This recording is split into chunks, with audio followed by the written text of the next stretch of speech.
Assalamualaikum warahmatullahi wabarakatuh. Perkenalkan, nama saya Wafitra dengan NIM 196500009 dari kelas A.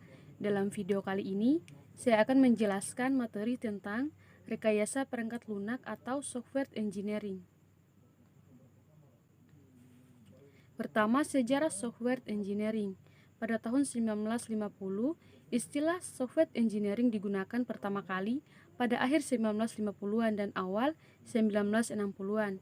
Saat itu masih terdapat perdebatan tajam mengenai aspek engineering dari pengembangan perangkat lunak. Kemudian pada tahun 1968 dan 1969, Komite Sains NATO mensponsori dua konferensi tentang rekayasa perangkat lunak yang memberikan dampak kuat terhadap pengembangan rekayasa perangkat lunak. Selanjutnya, pengertian dasar. Istilah rekayasa perangkat lunak atau RPL secara umum disepakati sebagai terjemahan dari istilah software engineering. Istilah software engineering mulai dipopulerkan pada tahun 1968 pada Software Engineering Conference yang diselenggarakan oleh NATO. Sebagian orang mengartikan RPL hanya sebatas pada bagaimana membuat program komputer, padahal ada perbedaan yang mendasar antara perangkat lunak atau software dan program komputer. Kemudian, perangkat lunak adalah seluruh perintah yang digunakan untuk memproses informasi perangkat lunak dapat berupa program atau prosedur. Program adalah kumpulan perintah yang dimengerti oleh komputer, sedangkan prosedur adalah perintah yang dibutuhkan oleh pengguna dalam memproses informasi. Pengertian RPL sendiri adalah suatu disiplin ilmu yang membahas semua aspek produksi perangkat lunak, mulai dari tahap awal yaitu analisa kebutuhan, pengguna menentukan spesifikasi dari kebutuhan pengguna, desain, pengkodean, pengujian, sampai pemeliharaan sistem setelah digunakan. Dari pengertian ini jelaslah bahwa rekayasa perangkat lunak tidak hanya berhubungan dengan cara pembuatan program komputer. Pernyataan semua aspek produksi pada pengertian sebelumnya mempunyai arti semua hal yang berhubungan dengan proses produksi seperti manajemen proyek, penentuan personil, anggaran biaya, metode, jadwal, kualitas sampai dengan pelatihan pengguna merupakan bagian dari rekayasa perangkat lunak. Perangkat lunak atau software. Perangkat lunak merupakan program-program komputer dan dokumentasi yang saling berkaitan. Rekayasa perangkat lunak berasal dari dua kata, yaitu software atau perangkat lunak dan engineering atau rekayasa. Perangkat lunak atau software adalah source code pada suatu program atau sistem. Perangkat lunak tidak hanya dokumentasi terhadap source code, tapi juga dokumentasi terhadap sesuatu yang dibutuhkan selama pengembangan, instalasi, penggunaan, dan pemeliharaan sebuah sistem.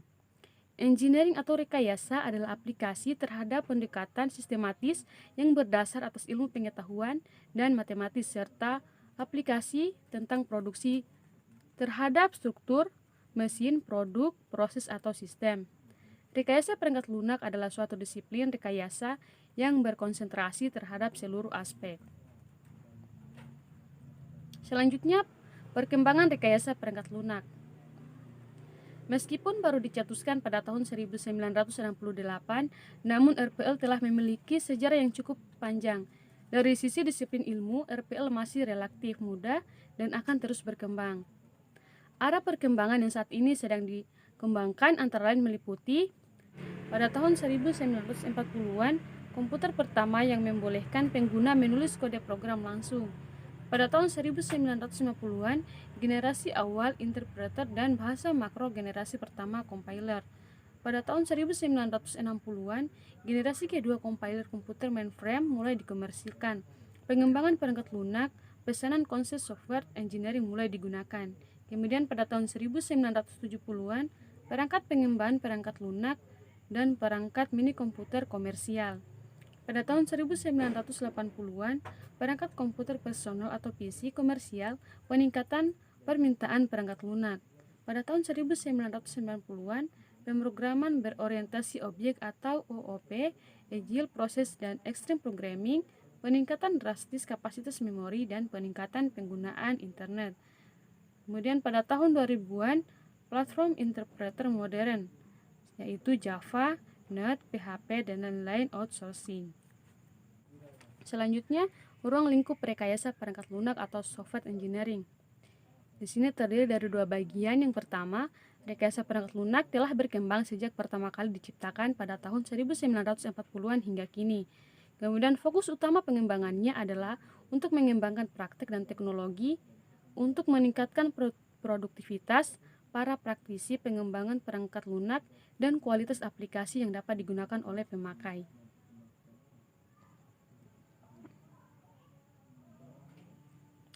Selanjutnya, ruang lingkup rekayasa perangkat lunak atau software engineering.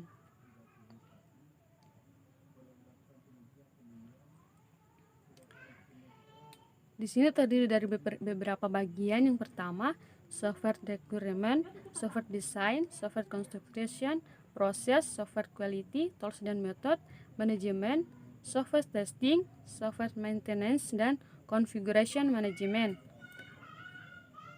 Selanjutnya, tujuan rekayasa perangkat lunak. Nah, di sini terdiri dari 3. Pertama, menghasilkan perangkat lunak yang berkualitas. Kedua, menghasilkan perangkat lunak yang efisien. Dan menghasilkan perangkat lunak tepat waktu. Selanjutnya, faktor-faktor yang melatar belakangi munculnya rekayasa perangkat lunak. Yang pertama, ketidakmampuan organisasi memprediksi waktu, usaha, dan biaya untuk membangun perangkat lunak. Kedua, perubahan nisbah atau rasio biaya perangkat keras terhadap harga perangkat lunak. 3. Kemajuan pesat perangkat keras. 4. Kemajuan dalam teknik-teknik pembuatan perangkat lunak. 5. Tuntutan yang lebih tinggi terhadap jumlah perangkat lunak. 6. Tuntutan yang lebih tinggi terhadap mutu perangkat lunak. Dan terakhir, meningkatnya peran pemeliharaan. Selanjutnya, rekayasa perangkat lunak dalam disiplin ilmu lain. Nah, di sini dapat mencakup beberapa bagian. Yang pertama, manajemen, matematika, ergonomika, manajemen kualitas, manajemen proyek, dan rekayasa sistem. Cakupan ruang lingkup yang cukup luas membuat rekayasa perangkat lunak sangat terkait dengan disiplin dengan bidang ilmu lain.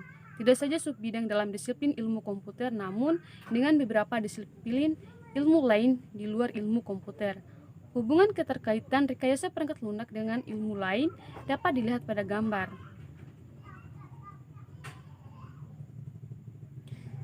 Selanjutnya, rekayasa perangkat lunak dan disiplin ilmu lain-lain.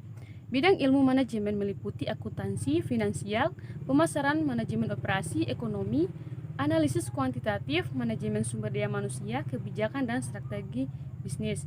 Kedua, bidang ilmu matematika meliputi aljabar linear, kalkulus, peluang, statistik, analisis numerik, dan matematika distrik. Selanjutnya, bidang ilmu manajemen proyek meliputi semua hal yang berkaitan dengan proyek seperti ruang lingkup proyek, anggaran, tenaga kerja, kualitas, manajemen risiko dan kendalan, perbaikan kualitas, dan metode-metode kuantitatif.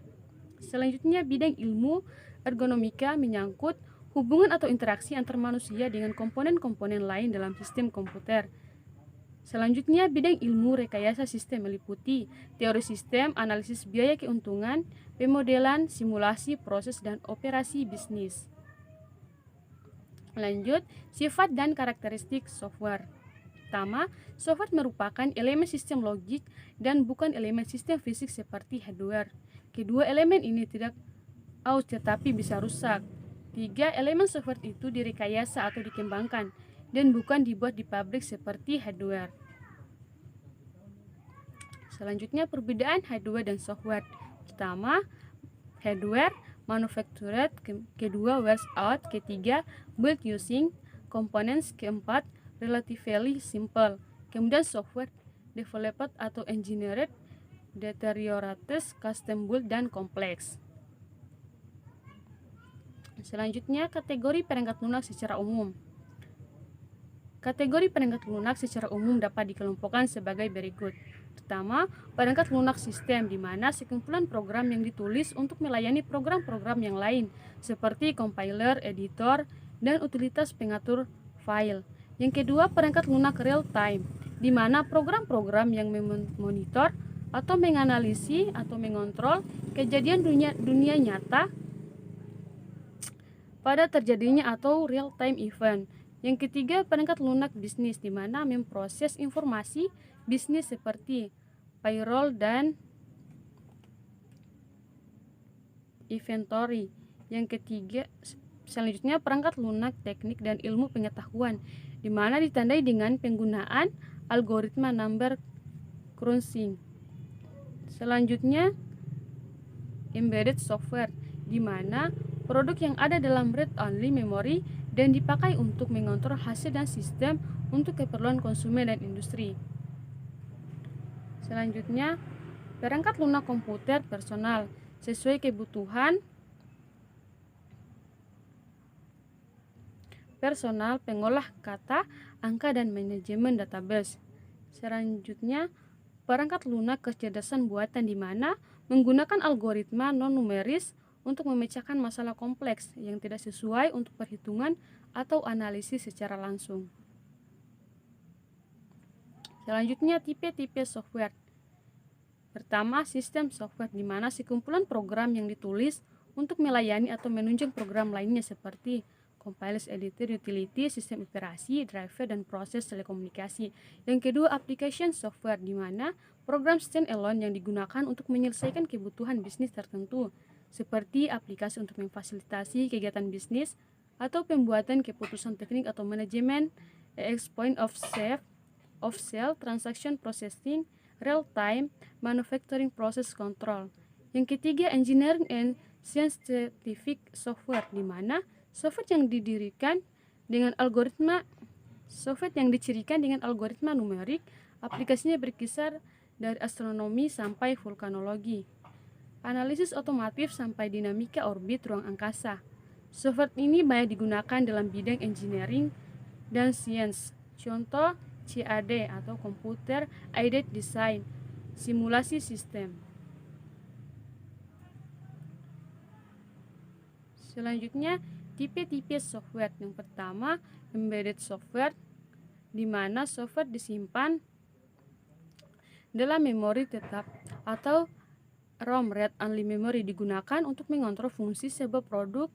Embedded software ini dijalankan dengan fungsi-fungsi terbatas seperti fungsi digital untuk otomobil atau kontrol bahan bakar, dashboard, dan sistem rem. Yang selanjutnya, produk line software, di mana software yang dirancang untuk menyediakan kemampuan khusus yang dapat digunakan oleh banyak user berbeda. Contohnya, control product, word processing, spreadsheet, multimedia, manajemen database, game, aplikasi keuangan, dan lain-lain.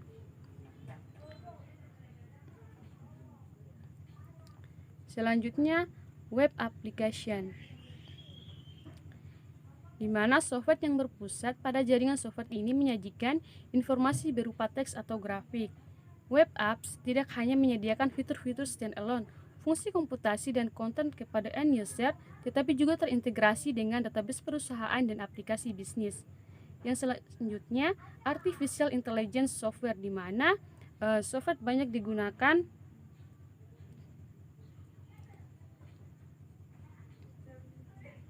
menggunakan algoritma non-numerik dalam memecahkan masalah kompleks yang tidak dapat dianalisis dengan komputasi biasa.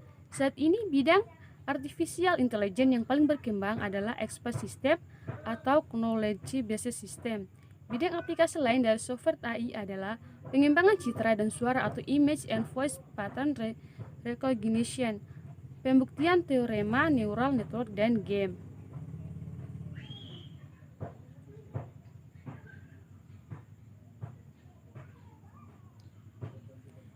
Demikianlah penjelasan dari saya terkait materi pengantar rekayasa perangkat lunak.